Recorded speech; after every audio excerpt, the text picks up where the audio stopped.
Chers internautes, mesdames et messieurs, bonjour, j'espère que vous allez bien. Dalila Benfria, psychopraticienne. Alors vous savez que je travaille depuis de nombreuses années en thérapie par les mouvements oculaires. Cette thérapie aussi appelée neurothérapie, puisqu'on va travailler assez rapidement dans votre inconscient. On va aller rechercher des informations qui sommeillent, qui dorment, qui ne sont pas réglées, dont vous ne vous souvenez pas forcément, et pourtant qui se réactivent de façon inconsciente. Je vous donne un exemple.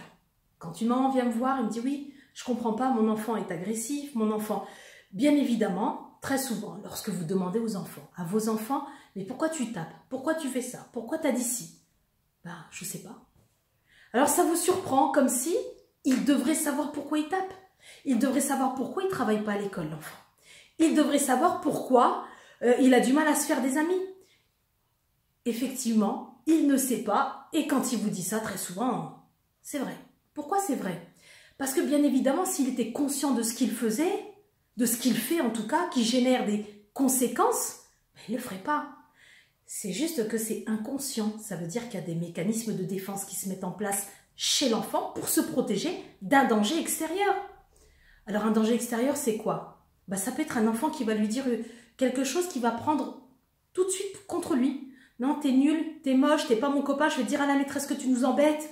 Bref, des petites phrases comme ça en réalité.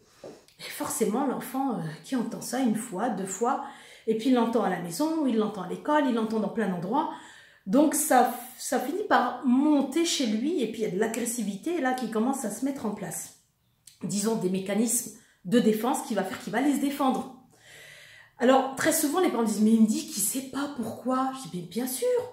Bien évidemment qu'il ne sait pas. Un enfant qui essaye de communiquer, communique comme il peut. Ben lui, c'est de l'agressivité. L'autre va exprimer ça d'une autre façon. Et tout ça, c'est que des façons de communiquer en réalité. D'où le travail que j'apporte moi ici en cabinet, c'est d'aller travailler qu'est-ce qui est dans son inconscient, anxiogène, douloureux, difficile, qui ne digère pas, qui fait qu'il met des mécanismes inconscients en place. Donc moi, mon travail en thérapie par les mouvements oculaires, ça va être de désamorcer, désactiver tout ce qui peut générer de la tristesse et de la colère chez lui, qui fait que par conséquent, ces comportements amènent à de la violence, de l'agressivité, du repli sur soi, du manque de confiance en lui.